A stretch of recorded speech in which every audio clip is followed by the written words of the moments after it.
All right. All right. All right. We're live. Finally got it going. Finally got it happening. All right. This is Elmo the Conservative. Inger is the other side of Brutally Honest Talk Radio. She's not with us today, but that's all right. I scheduled this live stream, this thing just solely the attempt on Trump's life. And I wanted to come on here and say a few things. First of all, you're watching this on YouTube, please subscribe if you have not already, along with clicking the notification bell.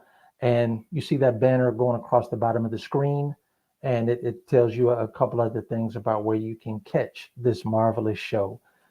This is usually the most fun that you will have on a political podcast within a week, but this is a serious issue. I don't know if it's going to be much fun, but I've always been a kind of person that believes in saying things that need to be said.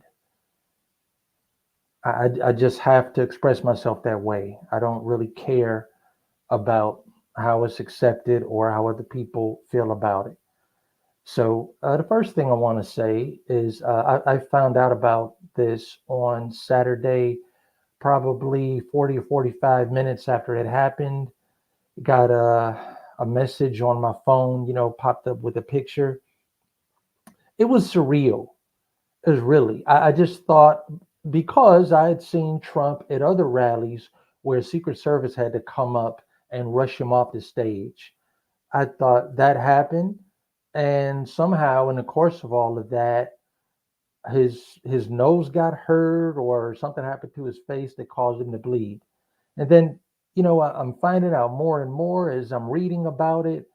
It's still, it seemed like, I'm not sure. What I think happened, but reality has fully kicked in, and I've accepted that someone has taken an attempt on a former president's life. I guess you could still call him president. He's referred to as President Trump. Um, Clinton and Bush are President Bush, President Trump. I mean, President Bush, President Clinton. They get Secret Service and their families get it for the rest of their lives. And so they carry that respect and honor of how they're going to be addressed from now on. So when I first heard about this and really understood what happened and the magnitude of it, I felt mainly two things. It was sickening that someone could do this. I felt vulnerable, even though it wasn't my personal life up there at stake. And yeah, vulnerable, sick, and saddened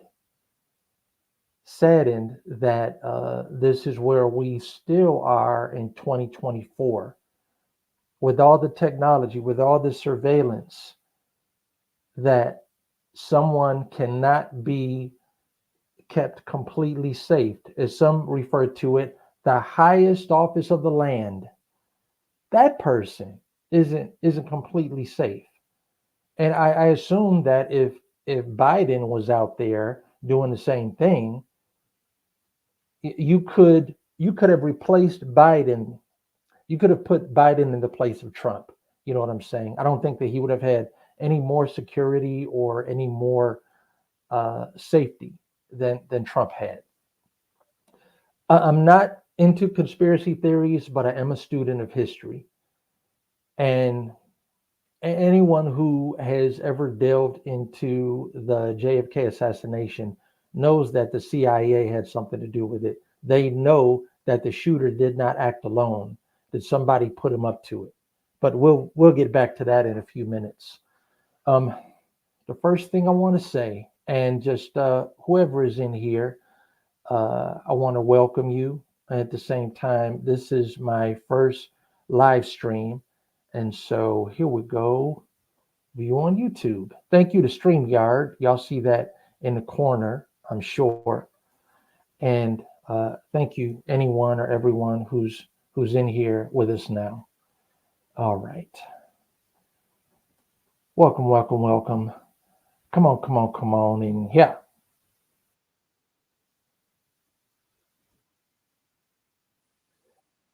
And I need to mute this because it's kind of there's some kind of a lag. All right, good deal. Okay, so just a few things. Y'all see this live stream isn't going to be very long compared to other live streams, and this is a few things that I want to say. All right, but come on, we're going to get started in a second. I've already introduced the podcast, and if y'all don't already know who I am, I'd be Elmo, the conservative. All right, no, that ain't what I want. All right, in three, two, one. Okay, it's coming real soon. All right, good deal. So this is how wars start. Anyone who's familiar with history to a certain extent, you know about the assassination of Archduke Ferdinand is what started World War II and the war with France. It started with an assassination. With an assassination attempt, that still lets people know that there are enemies out there. Okay, this could be the start of a civil war, and civil wars don't brew overnight. So just looking at this year, how things are going this year politically, and the kind of year that Trump has had, things were already boiling with Trump and the trial, and people spewing hatred on news and podcasts on the left and the right, spewing hatred, talking about Trump. And so he's dragged through the mud. And whatever your political beliefs are, whatever you believe, I'm not trying to sway you right now on this episode, but we know that Trump was on trial a few months ago, and probably, I don't know, 2 months ago, the verdict that he was guilty on several counts, over 30 accounts, um, and he has this label now of convicted felon. So just imagine how stressful that is. He comes out of that, and soon after that, there's the debate between Biden and Trump. And anybody who watched that knows that there's something wrong mentally with Biden. So this debate just happened. Most of the country concerned about the condition of the president because he is the president. Anybody who's being honest with themselves. So on the left, with the Democrats, they've been imploding. People who have endorsed Biden are now saying that he should step down and isn't fit to run. But people who hate Trump want Biden to stay there. Really, they want anybody but Trump. They want anybody else to be there. And so there's some contention. Again, the Democrat Party is divided in many ways, including the president said that he's not going to step down. And there are Democrats, there are senators, right? There are congressmen who have said that they want him to step down. Kamala Harris wants that job, wants that position. Obviously, there's a lot of contention. Okay, and the debate was less than 2 weeks ago, and then this happens in Butler, Pennsylvania, at a Trump rally. Someone clearly tries to take his life. And he came so close. And I've looked at this and thought about this a lot. Your ear is like an inch or less than an inch from your skull, from your head. All right, the rim of your ear, which is what the bullet went through. I believe that if you got the 10 best snipers in the Marines and the Army, and you just put a dummy up there, let's make it a dummy, a mannequin, and from 150 yards away, which is what I've seen, what has been reported by some sources as how far away the shooter was, and you said, I want you to hit the ear. If you totally miss, you lost. If you hit the head, you miss. Like just as a practicing, I'm just saying how close it is, how hard it is. And even though Trump was basically standing in place, he was a moving target because he's going side to side a little bit and he's turning his head.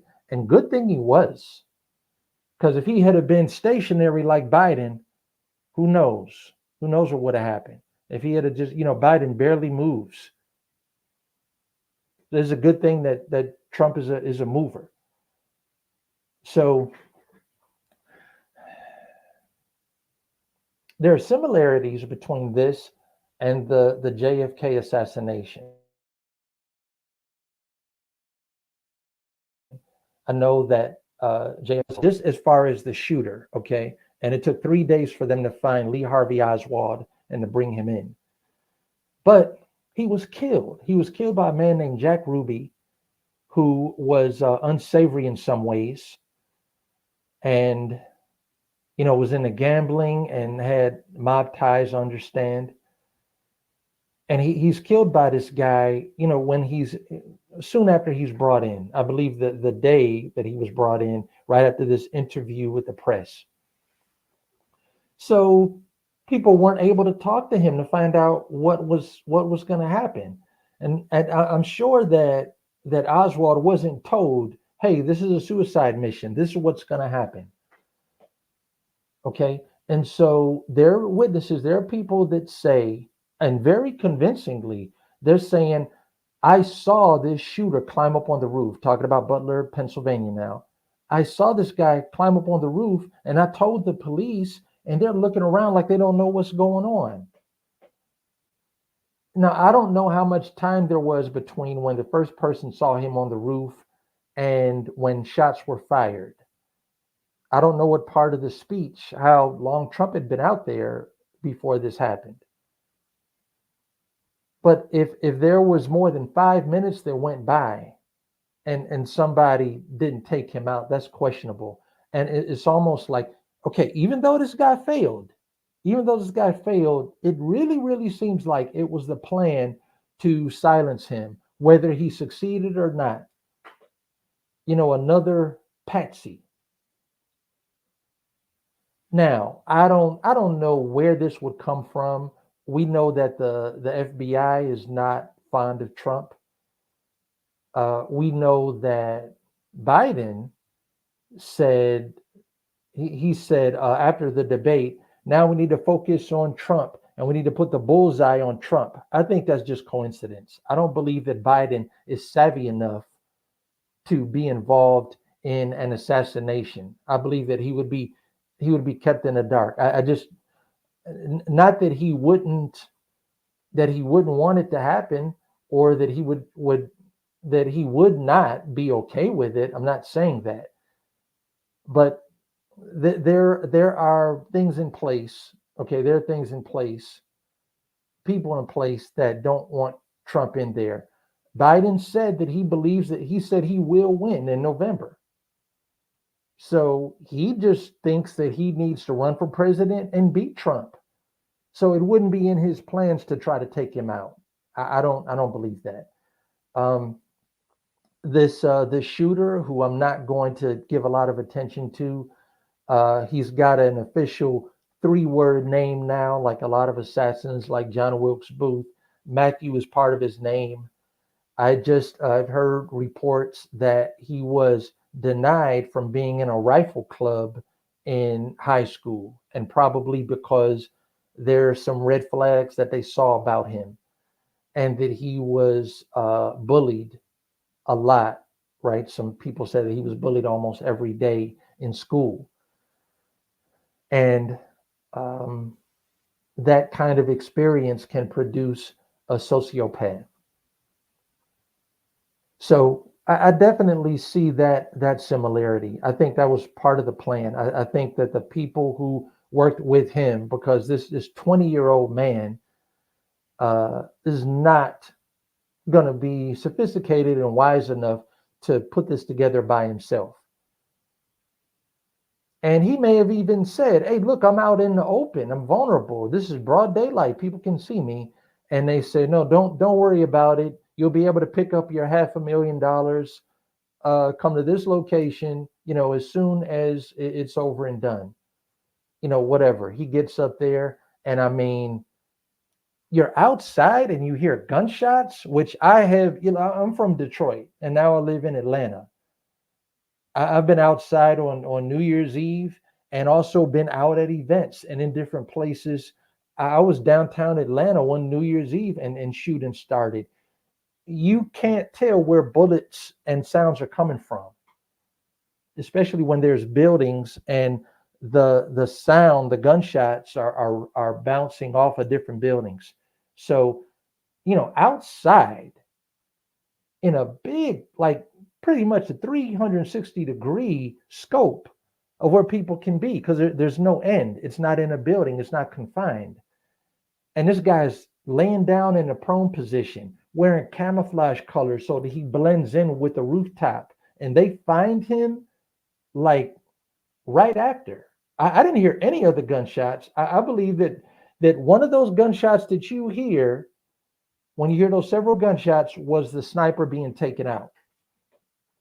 By the time Trump got to the vehicle, I think he was already dead. So there's going to be an investigation. Good people always fight for what's right and fight for the truth to come out, and it's going to come out. I just want to say that this is wrong. As much as I disagree with Biden, as much as I disagree, it's wrong to lock up your political opponents. It's definitely wrong to take them out. I don't want anybody to get killed. I want Biden to be safe. I want us to protect our leaders and elected officials. I think that he should step down. I want him to have a good life and live out the rest of his days. I would never want someone killed because I disagree with them. Now, think about this. Everyone who has been assassinated, I mean, let's just go back as far as Kennedy. And even people that aren't holding public office, people that aren't famous, have been killed, but it's because of the things that they say. Everybody in America who hates Trump now, it's not because of his policies, it's not because of what he did. He's not a radical person or was a radical president. When you look at what he did on paper, people don't like him because they don't like his personality, the things that he says outside of policy. He curses and he's rude and he's had nicknames for everybody. And really, when he's talked about people, I've always seen it to be after they talked about him first, which I would expect that, especially from a New Yorker. I don't know any New Yorker from any borough who would not clap back from something negative said about them. But think about this, and this is the point I'm making. This is where I'm going with this. People don't like Trump for what he said. I mean, he was accused of being a racist for wanting to put a wall at the border, even though there's video footage of Obama saying, you know what, we might need to build a wall at the border. And everybody said, yeah, that makes sense because you should protect the border of your country. But the Democrat leaders, the Democrat Party called him racist. He's afraid of the browning of America. And called him a racist because he wanted to keep out illegal immigrants. I bet you most people don't know that 80% of the illegals that are arrested at the border are not from Mexico. People coming through the southern border who are from Europe and from many different places. But primarily because of the things that he said, whether his opinion on this or that, or just things that he said from his personality. So I'm just saying, if they can take out him, and they can take him out, obviously. I don't think anybody bumped into the shooter. I know that there was another person who was killed. I don't know if they were between Trump and the shooter or if they were behind Trump. I've heard different reports on that. But it's not because of Secret Service or anybody else. Nobody thwarted the situation or foiled the plan. That's not why Trump is still alive. So if they can attempt to assassinate, and it would be easier for a common citizen, for somebody that doesn't have security. It would be easier for one of them to get taken out.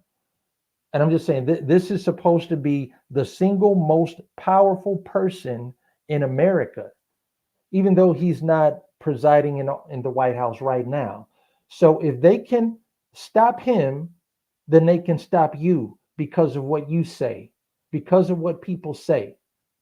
People that are against free speech and against the First Amendment, they're really afraid of ideas. They don't want your idea to go forth. First, you had an idea in your head, and then you speak on it, and it goes out, and you may influence some other people. But ideas need to be.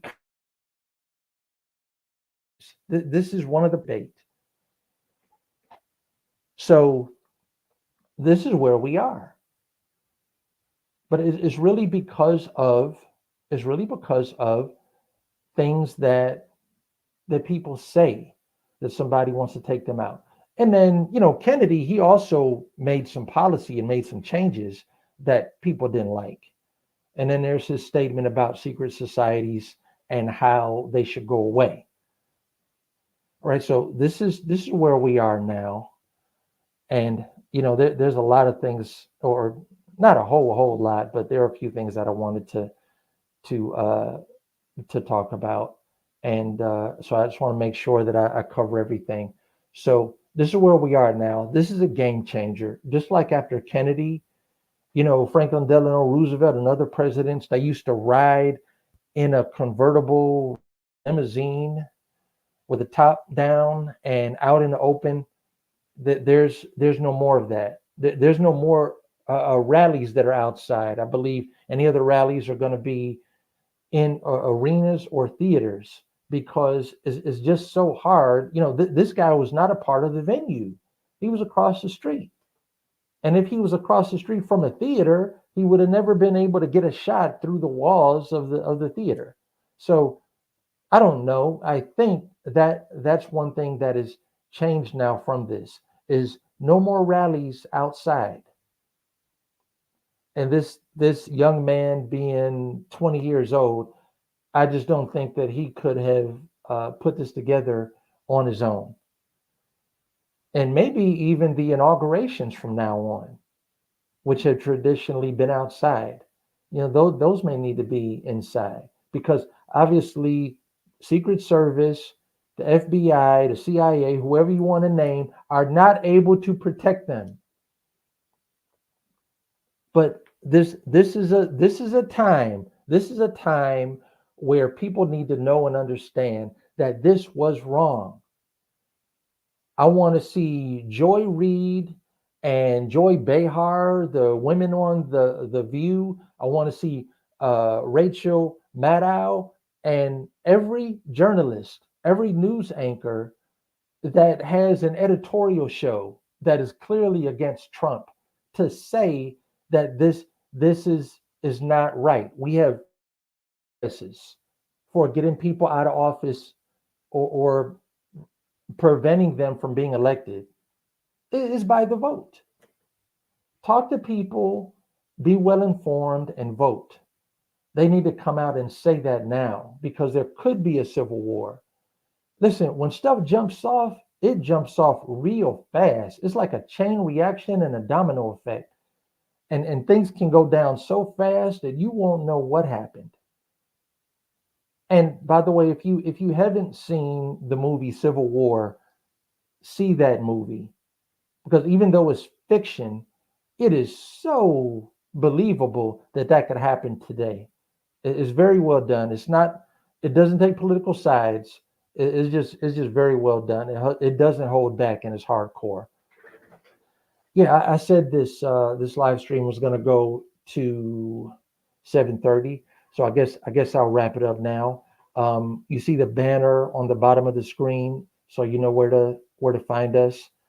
Also, go back and watch some videos from the last 3 months where we recorded a lot of videos in the studio, and so we've put time and hard work into beefed up production, and so I just want to invite people to go back and watch some of our old episodes. Reach out, Reach out to us if you have anything you want to say to us. Comments, y'all can leave comments, of course. I encourage that. I don't read many of the comments. Those are really for the audience to exchange with each other. But if you want to say something to me or Inger, you have a comment about one of our episodes, send to brutehonest.radio@gmail.com. And stay tuned. November seems like a short time away. It seems like it's right around the corner, but a lot can happen. A lot can happen in the next 4 or 5 months, just as I described what's happened in the last 6 weeks or 2 months since Trump was convicted to all those events. God bless America. God bless you all. Thank you. And I'll catch you on the next episode. Take care.